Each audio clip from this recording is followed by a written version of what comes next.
Today I'm showing you step by step how to create these delicious strawberry and hazelnut cakes. I'll walk you through my entire cake design and recipe development process for creating one of my signature cakes and why many say this is one of the best cakes I've ever created.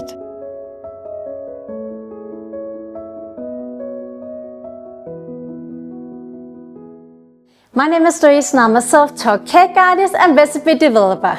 In this video, I'm going to show you how to create one of my signature cakes, the most delicious strawberry hazelnut cakes. These small cakes are the perfect pairing of strawberry and hazelnut with both fresh strawberries and hazelnut praline inside, making the cakes the perfect balance of flavors and textures. I'm going to show you the process behind developing this cake recipe, my thoughts behind creating the perfect mix of strawberry and hazelnut, and why this recipe has become one of my signature cakes.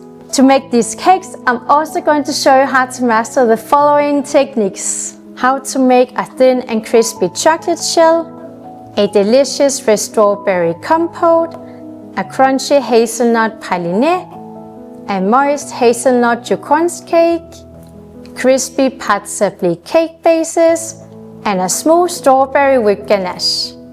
And if you want to bake the cakes at home, you'll find the full recipe here on my website, which you can access with a website subscription. I'm going to show you how to make the following layers: colored white chocolate shell, fresh strawberry compote, hazelnut praline, hazelnut Joconde, Pâté Sablée cake base, strawberry with ganache, fresh strawberries, and chocolate decoration. If you want to learn the full step-by-step of these strawberry and hazelnut cakes, check out my new online course tailored to home bakers and beginners, Master Entremet Cakes at Home, where I show you how to create all the layers in these cakes from start to finish, right from your own kitchen. Inside the course, I teach you my 5-step formula that I use for all my cakes: cake base, crunch, soft element, cream, and decoration.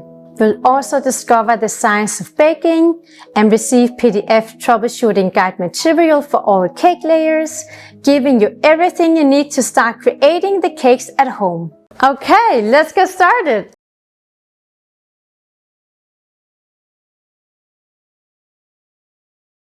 To make these small cakes, we first need to make a chocolate shelf of tempered chocolate to encase the cakes. This also adds a crunchy element to the cakes, as the tempered chocolate gives a nice snap when taking a bite. I start out by filling the molds with pink colored chocolate. Distribute the chocolate in the mold with a palette knife to make sure that all sides are covered, and then turn the mold upside down to pour out the excess chocolate. The trick to get a thin chocolate shell is to pour out as much chocolate as possible when flipping the mold. I then tip the mold at an angle and run a chocolate scraper over the surface of the mold. Then the chocolate just needs to set, so I'm putting the mold in the fridge while preparing the next layer.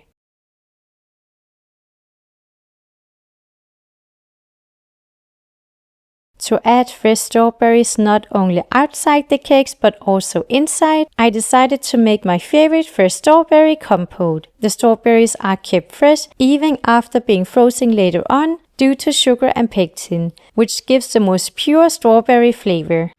I make the compote by first cutting fresh strawberries into cubes. I then mix sugar and pectin and put it aside.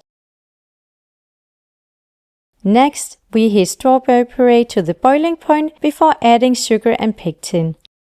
The mixture needs to cook until the puree is very thick, sticking to the whisker, before taking it off the heat and mixing in fresh strawberries. I then fill 1/3 of the mold with the compote so there is still space for the next layers.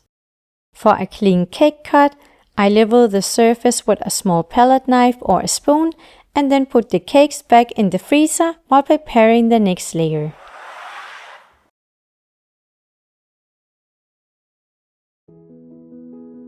To get the purest hazelnut flavor and to add some crunch to the cakes, I decided to make a hazelnut praliné. This ensures not only an intense nutty flavor, but also a texture that complements the soft strawberry compote. I make the praliné by melting sugar to a golden caramel, stirring in hazelnuts, and let the nuts cool off fully.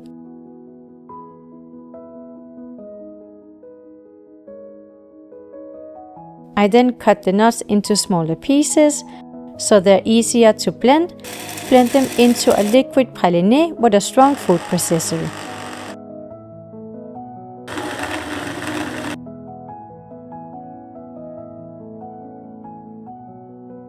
I pour the praliné in a piping bag and fill 1/3 of the mold with a hazelnut praliné, so there is still space for one last cake insert. I again level the surface with a palette knife for a clean cake cut and put the cakes back in the freezer while preparing the Joconde cake.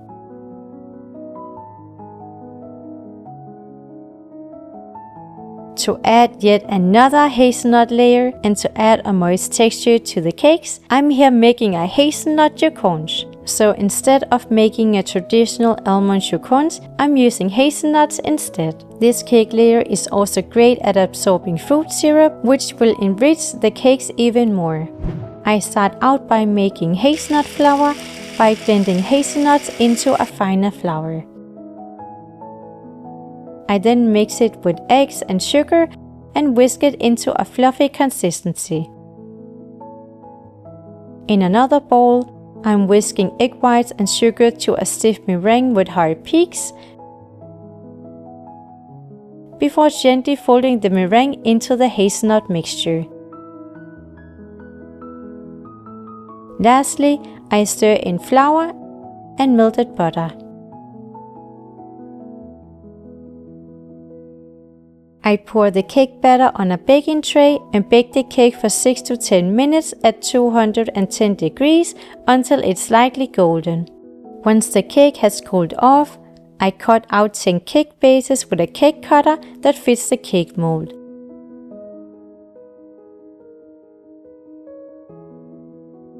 To add a bit of strawberry flavor, I gently brush the cakes with a strawberry puree and place 1 Hazelnut Joconde cake on each cake.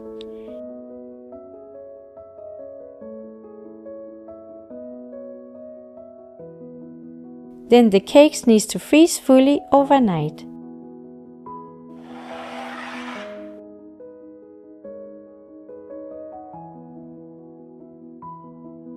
To decorate the top of the cakes and to add a creamy texture, I'm making my favorite strawberry whipped ganache. This whipped ganache is super creamy and has an intense strawberry flavor, which is exactly what I was going for. I make the ganache by heating heavy cream and a lot of strawberry puree almost to a boil and adding soaked gelatin before pouring it over chopped white chocolate. I hand blend to combine, then add cold heavy cream and blend again. I pour the cream in a bowl, cover the surface with cling film and put the cream in the fridge overnight before we can whip it up to decorate the cakes the next day.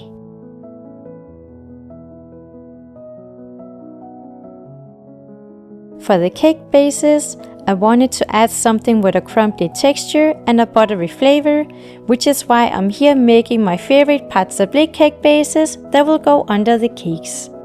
I make the pâte sablée by first grating cold butter and then mixing it with all-purpose flour, almond flour, icing sugar and salt. I here mix the butter with the dry ingredients until the dough has a sand-like texture and there's no big pieces of butter left. Then I briefly, and only briefly, collect the dough with the egg as we don't want to overknead the dough. This is important as we don't want to heat up the butter, as this can make the dough too elastic and compromise the tender texture that we're going for. I then roll out the dough between 2 pieces of baking paper and let it set in the fridge for 2 hours before starting to cut out the cake bases.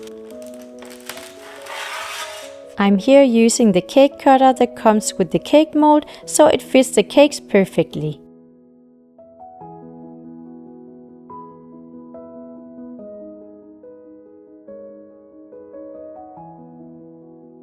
Lastly, I bake the cakes for 10 to 12 minutes at 175 degrees until golden and let them cool on a cooling baking rack. Now that all our elements are prepped, we are ready to assemble the cakes.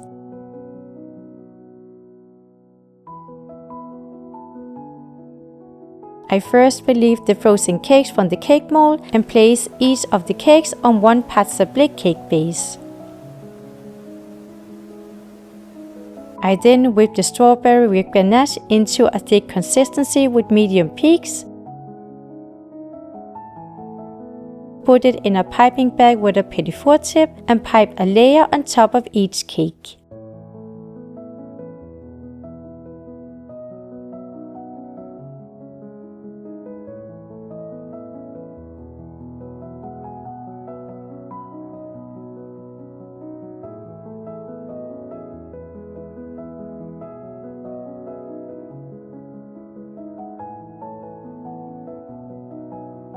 Lastly, I decorate the cakes with fresh strawberries, then thin chocolate straws in the same color as the chocolate shell, and finally small flowers as a final touch.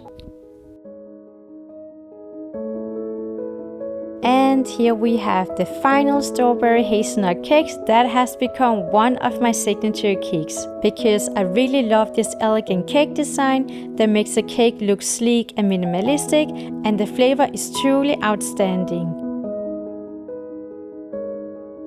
I hope you get the chance to make these irresistible strawberry cakes at home, and if you like my videos, make sure to subscribe. You can also check out my atomic cake playlist here. See you in the next video.